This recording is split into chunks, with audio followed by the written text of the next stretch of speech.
¿Cómo están? Bendiciones, apreciado estudiante de nuestra aula bíblica. En esta noche vamos a considerar el estudio de la lección número 4 de esa serie que he titulado de Escatología Bíblica. Y en la pizarra virtual usted tiene la secuencia apocalíptica de la gran tribulación. La secuencia apocalíptica de la gran tribulación. Hemos estado estudiando en las tres anteriores lecciones lo concerniente a las dos escuelas de pensamiento muy marcadas, antagónicas unas de otras, el pretribulacionismo, el posttribulacionismo. También nos enfocamos en el retorno de Cristo y a grosso modo el panorama de los últimos sucesos eh, del historial del programa redentivo del Señor.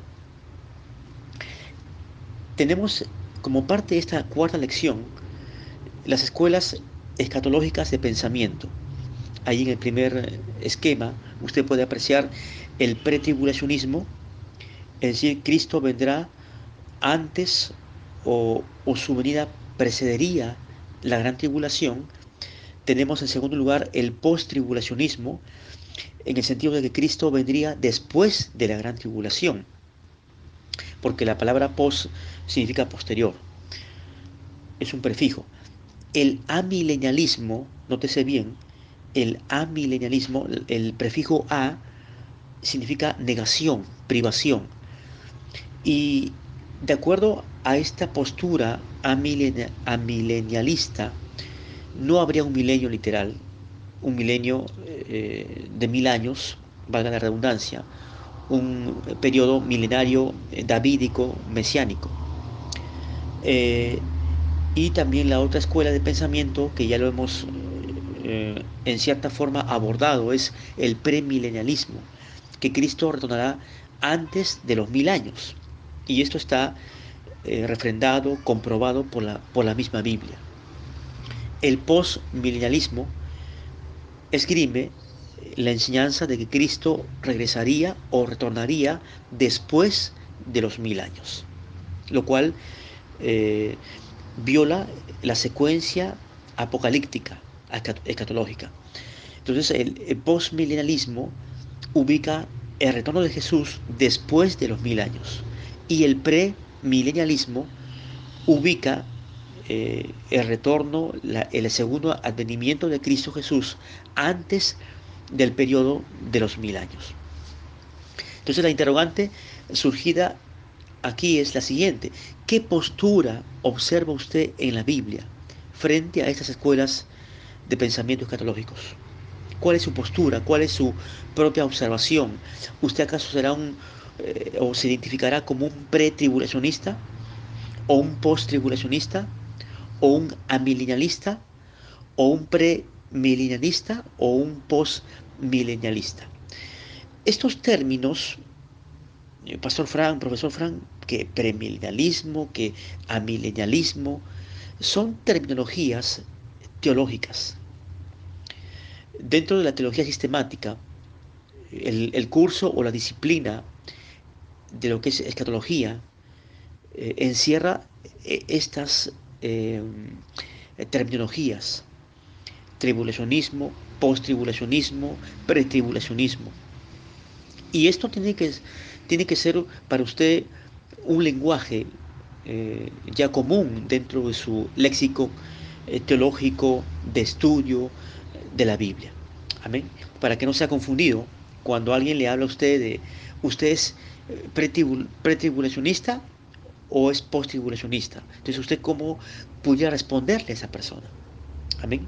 Y la idea también, digamos, secundaria, sino prioritaria, de esta lección número 4 es enfocarle usted en el aprendizaje de estas distintas ópticas, líneas de pensamiento o escuelas. Bien, en nuestro segundo gráfico definimos lo que es escatología bíblica. ¿Qué es escatología bíblica?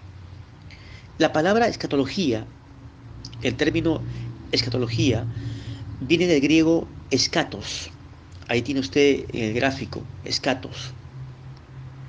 Está la palabra griega, escatos, significa último, postrero, último o postrero. Y el término logía en el griego significa, o logos, significa estudio, tratado. De tal forma que la primera definición, ahí en la llave roja que he diseñado para usted, es que escatología es el estudio ordenado de los últimos sucesos venideros apocalípticos.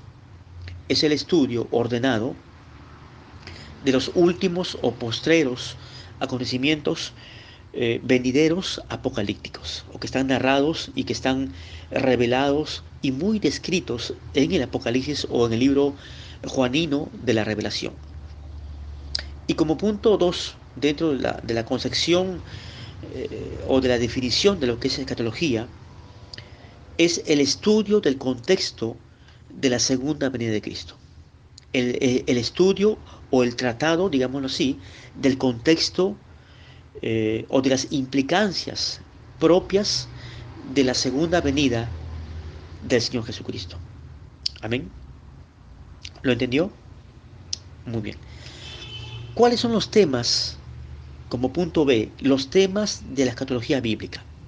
Tenemos ahí la muerte y la resurrección, tópicos que también lo vamos a volver en todo caso a repasar y a estudiar, puesto que esto lo enseñé el año pasado, que es la muerte, que es la resurrección. Tenemos también la gran tribulación, que es un tópico, eh, un suceso que, que por supuesto genera inquietud, interés. Tenemos el retorno de Cristo, que es el clímax de esta revelación juanina, que es el acontecimiento cumbre, el regreso de Cristo a la tierra. Tenemos en cuarto lugar el milenio o los 1000 años, el periodo milenial mesiánico davídico.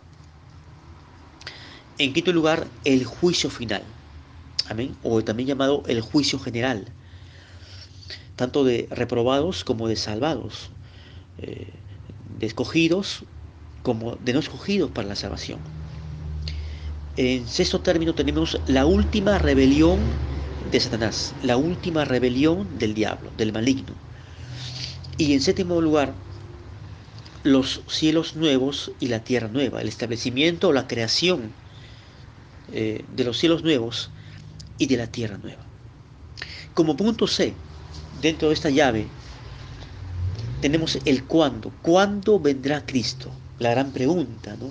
Indescifrable, por supuesto. Tenemos dos opciones, dos alternativas. Punto 1, antes de la gran tribulación. Y punto 2, después de la gran tribulación. ¿Qué cree usted? ¿Viene antes o después? ¿Su línea es pretribulacional o su razonamiento, su línea, su óptica, su perspectiva es post-tribulacional? Y finalmente, en, en nuestro tercer gráfico que les he preparado esta tarde, como parte de esta lección número 4, tenemos esencialmente el estudio de la secuencia apocalíptica de la gran tribulación. Esta es la primera parte porque vemos ahí 3 sellos, ¿cierto? Primer sello, segundo sello y tercer sello. La gran tribulación, quiero que usted lo note también en su cuaderno de apuntes, la gran tribulación empieza en el capítulo 6 del Apocalipsis. Quiero que abra su Biblia y lea conmigo el capítulo 6 del Apocalipsis, los primeros versículos. Muy bien. Vi cuando el Cordero abrió uno de los sellos y oí a uno de los 4 seres vivientes decir como con voz de trueno: ven y mira. En el capítulo 5 de esta revelación juanina observamos la imagen, la escena portentosa en el cielo. El capítulo 4 nos describe la adoración celestial, la adoración nos presenta 4 seres vivientes, y el capítulo 5 culmina con este cuadro de alabanza, de gloria, de adoración, tanto al Padre, aquí está sentado en el trono, como también al Cordero, el Hijo de Dios. Amén. Quienes creemos en la Trinidad o en la Triunidad divina, aceptamos el hecho de que el Hijo de Dios es Dios. Amén. Y Él es digno de gloria y de poder. Él es el Dios engendrado. Amén. Increado y también engendrado. Y en el capítulo 6 tenemos también la presencia, el protagonismo del Cordero de Dios, del Hijo de Dios, que abre el primer sello. Amén. El primer sello. Y se escucha la voz tronante de uno de los cuatro seres vivientes, que dice, ven y mira. No se nos describe, no se nos precisa, no se nos especifica quiénes serán este primer ser viviente que va a tronar con voz de trueno, ven y mira. Leamos el versículo 2. Y miré y aquí un caballo blanco, y el que lo montaba tenía un arco, y le fue dada una corona, y salió venciendo y para vencer. Cuando leemos este versículo 2, muchos estudiosos, eh, teólogos en esta materia del Apocalipsis, creen y consideran que este jinete del caballo blanco será Jesucristo. Porque leemos que se le fue dada una corona y salió venciendo y para vencer. Sin embargo, cuando hacemos la comparación con el capítulo 19 del Apocalipsis, vamos a leer capítulo 19, versículo 11. Entonces, vi el cielo abierto, dice Juan, y aquí un caballo blanco. Nótese el paralelismo. Y el que lo montaba se llamaba Fiel y Verdadero, y con justicia juzga y pelea. Pero en el versículo 13 seguimos leyendo, entonces estaba vestido de una ropa teñida en sangre, cosa que omite el capítulo 6 y el versículo 2 del Apocalipsis. Después leemos, y su nombre es el Verbo de Dios. Detalles que son omitidos. Luego en el versículo 14 leemos, y los ejércitos, dice, um, celestiales, los ángeles, vestidos de lino fino o finísimo, blanco y limpio, le seguían en caballos blancos. Versículo 16. Y en su vestidura y en su muslo tiene escrito este nombre, Rey de Reyes y Señor de Señores. Todo esto se omite en el versículo 2 del capítulo 6 del Apocalipsis. Este caballo blanco y el que lo montaba no es Jesucristo. Escúchelo bien, quiero que lo capte en su mente. No es Jesucristo. Este personaje es la primera manifestación de la bestia. Escúchelo bien, del anticristo. La primera manifestación, porque él viene como un Mesías, como un Salvador para la nación de Israel. Recordemos que Israel está esperando y aguardando eh, a un Mesías que vino a ellos, pero como expresa Juan capítulo 1, a los suyos vino y los suyos no le recibieron. ¿De acuerdo? Entonces ellos están cegados. Israel no aceptó a Jesús, al Mesías. Ellos están esperando un Mesías político que vendrá a ellos disfrazado como tal, pero que será indudablemente el anticristo o la bestia apocalíptica.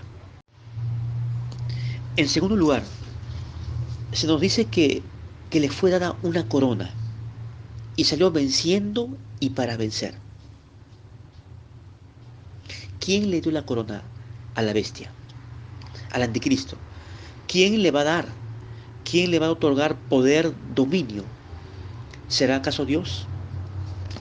Busquemos capítulo 13 del Apocalipsis, capítulo 13, y leemos en el,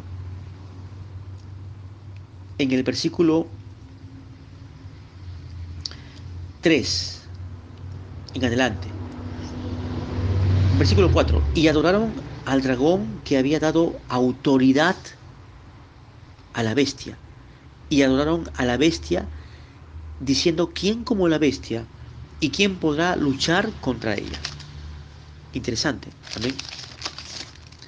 Cuando, cuando leemos en el versículo 2 lo siguiente, y la bestia que vi era semejante a un leopardo, y sus pies como de, de oso, y su boca como de dragón, o como de león, perdón, y el dragón le dio su poder y su trono y grande autoridad. ¿Cuál es su conclusión de usted? ¿Qué piensa usted al respecto? ¿Quién le dio corona, trono, dominio, grande autoridad a la bestia? De acuerdo al versículo 2, ¿quién lo hará? ¿El Señor? ¿Nuestro Dios? No, lo hará el dragón, la bestia. El anticristo será investido del poder del diablo. Amén. De Satanás. ¿Lo captó? ¿De acuerdo? Entonces, el jinete de este caballo blanco no puede ser Jesucristo, sino el anticristo, la contrapartida, la bestia apocalíptica. Ahora, de acuerdo al primer sello, eh, la gran tribulación empezará con la apertura de este primer sello. Porque también el capítulo 6 del Apocalipsis es el resumen o el compendio de la gran tribulación. Amén. Y dentro del primer sello, usted podrá notar que, por ejemplo, mirando nuestro gráfico, acontecerá la reedificación del templo de Jerusalén o la reconstrucción del templo que fue destruido en el año 70 después de Cristo a manos de Tito. Porque quiero que leamos ahí el capítulo 11 del Apocalipsis para demostrarlo. Capítulo 11 del Apocalipsis, versículos del 1 al 2.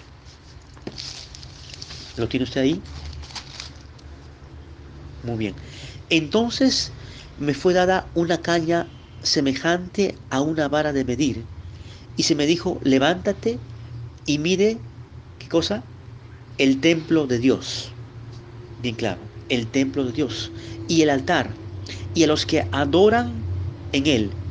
Pero el patio que está fuera del templo, déjalo aparte, y no lo midas, porque ha sido entregado a los gentiles, y ellos hollarán la ciudad santa 42 meses. Juan describe la presencia del templo, ¿cierto?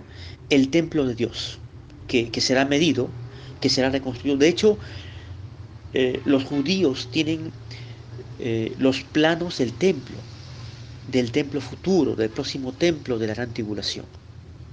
Porque ellos han pensado en construir el templo, pero para lo cual tendrían que destruir, desmoronar la mezquita de Omán, que era el lugar geográfico ocupado por el templo de Salomón, el templo de Herodes, que fue remodelado y que fue destruido en el año 70 después de Cristo. De tal forma que se nos habla de que el patio que está fuera del templo, déjalo aparte, porque ha sido entregado a los gentiles. Un templo que va a ser indudablemente reconstruido. También en Daniel podemos leer Daniel capítulo 9, versículo 27, y sobre todo quiero que busquemos segunda de Tesalonicenses capítulo 2, versículo 4.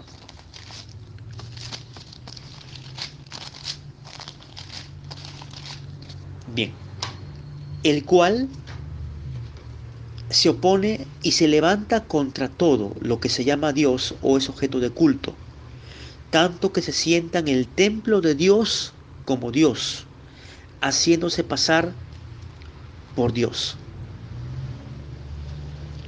¿Lo leyó? Este versículo es muy claro y preciso. El anticristo, el hijo de perdición, el hombre de pecado, según se lo describe en el versículo 3, se va a levantar contra todo lo que es Dios, todo lo que es objeto de culto, de reverencia, todo lo que es religiosidad. Amén. Y se va a sentar en el templo de Dios como Dios. Va a profanar el templo, en otras palabras. Va a contaminarlo. Va a realizar un sacrificio en honor al diablo, a Satanás, en el mismo templo de Jerusalén.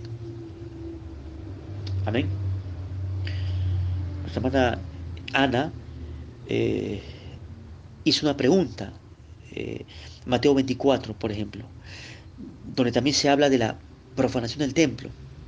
¿Para quién fue escrito?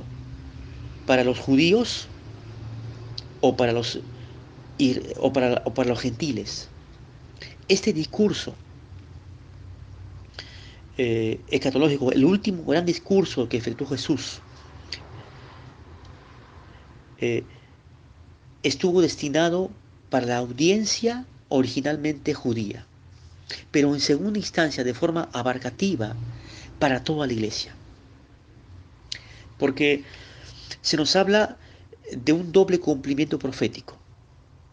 Antíoco Epífanes, que fue levantado como un caudillo y que es una sombra del anticristo, vivió en el periodo eh, en el periodo de los macabeos, el tiempo de los macabeos, años 160 y pico, amén, antes de Cristo.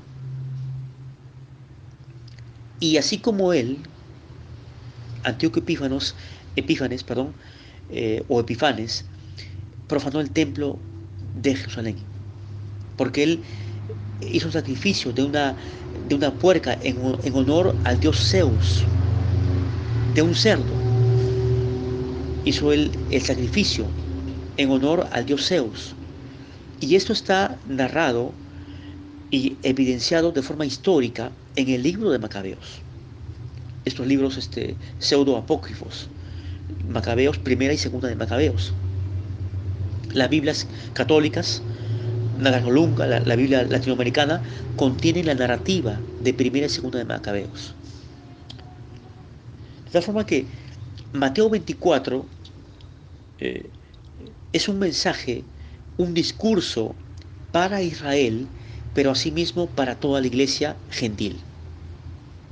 Y de esta forma doy respuesta a nuestra estudiante, nuestra hermana Ana, en nuestra aula bíblica a través de nuestro canal de YouTube. Continuamos. Dentro del primer sello tenemos el sellamiento de los 144.000 judíos. Cuando leemos el capítulo 7 del Apocalipsis, busquemos capítulo 7 del Apocalipsis, nos enteramos de que Dios va a sellar a 144.000 de todas las tribus de Israel. Amén. De todas las tribus de Israel. Porque esto nos lo explica en el versículo 4. Y hoy el número de los sellados, 144.000 de todas las tribus de los hijos de Israel. Los testigos de Jehová, que son un movimiento sectario, herético, por cierto, interpretan que estos 144.000 son gentiles, no son judíos. Y más aún ellos piensan de que serán los ungidos testigos de Jehová, que tienen perspectiva de vivir en el cielo. Para ellos solamente 144.000 personas irán al cielo. Y el resto tendrá un destino, una herencia en la tierra. Sin embargo, esto no enseña la Biblia. Amén. También el capítulo 14 del Apocalipsis o de Revelación, capítulo 14, los versículos del 1 al 5 nos hablan de estos 144.000 judíos que, de acuerdo al versículo 1, tenían el nombre de él y el de su padre escrito en la frente.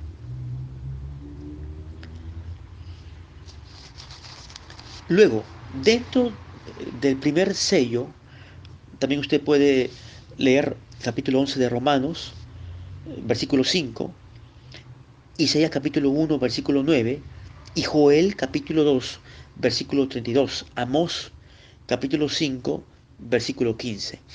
Por ejemplo, vamos a leer Joel. ¿Qué les parece? Joel capítulo 2, versículo 32. Joel 2, 32. ¿Estamos aprendiendo? Qué bueno. Joel 2, 32. Se lo leo. Y todo aquel que invocare el nombre de Jehová será salvo, porque en el monte de Sión y en Jerusalén habrá salvación. Las primicias de los salvos judíos serán los 144.000. Las primicias, los primeros judíos. Estos 144.000 tendrán una misión evangelizadora o evangelística en el tiempo de la gran tribulación. Amén. Por ejemplo, volviendo al capítulo 14 del Apocalipsis, leemos que en el versículo 1, después miré y aquí el Cordero estaba en pie sobre el monte de Sión y con él 144.000. Versículo 3, y cantaban un cántico nuevo delante del trono y delante de los 4 seres vivientes y de los ancianos, y nadie podía aprender el cántico sino aquellos 144.000 que fueron redimidos de entre los de la tierra, redimidos, judíos. Versículo 4, estos son los que no se contaminaron con mujeres, pues son vírgenes, estos son los que siguen al Cordero por donde quiera que va, estos fueron redimidos de entre los hombres como primicias para Dios y para el Cordero. Primicias, los primeros frutos de la nación de Israel en el tiempo de la gran tribulación. Luego todo Israel será salvo, como dice Romanos capítulo 11, versículo 5. Estos 144.000 se cree, se interpreta, de que probablemente serían vírgenes en sentido sexual, pero también podrías, porque no se contaminaron con mujeres, pero también no es descabellada la idea de que esta virginidad o esta castidad sea espiritual, una santidad. Porque también tengamos presente que Revelación o el Apocalipsis tiene figuras literarias, tiene imágenes simbólicas. Amén. Dentro del primer sello también tenemos entonces la entronización mundial del anticristo, de la bestia. La entronización mundial de la bestia. ¿Por qué? Porque el anticristo va a ejercer un dominio mundial. Será el gobernante, será el mandatario, el presidente a nivel mundial. De la misma forma que lo será Jesucristo en el milenio. Capítulo 13 describe de forma graficada y simbólica a la persona de la bestia, del anticristo. Capítulo 13, versículos del 1 al 8. Y también para concluir el primer sello, la aparición de los 2 testigos. Capítulo 11, versículos 3 al 12. Lo puede usted leer en su hogar. Estos 2 testigos son un enigma, son anónimos. Se ha considerado que pudieran ser Moisés o Elías o Enoc. Sin embargo, la identidad de estos 2 testigos permanece en el misterio. En la siguiente lección, la lección número 5, vamos a continuar con el segundo sello, el tercer sello, y luego le mostraré otro gráfico, hasta el séptimo sello. La extensión de la secuencia apocalíptica, juanina, de la gran tribulación es de suma importancia que podamos deslindarlo, podamos graficarlo, podamos establecerlo. Usted es libre para poder no compartir, no coincidir con este estudio que le estoy impartiendo. Usted es libre para poder establecer su propio lineamiento de la secuencia apocalíptica de la gran tribulación. Oremos. Padre Celestial, te exaltamos por tu palabra, por ese estudio, por este análisis de esta secuencia apocalíptica, Señor. Te bendecimos y te pedimos que nos ayudes a poder seguir alumbrándonos con tu palabra, a seguir dándonos capacidad, entendimiento, Señor. Te pedimos tu guía, tu dirección, te pedimos sabiduría y que puedas abrir nuestra mente, nuestro entendimiento, nuestro intelecto, para poder captar con mayor claridad, Señor, estas cuestiones de escatología bíblica, Señor.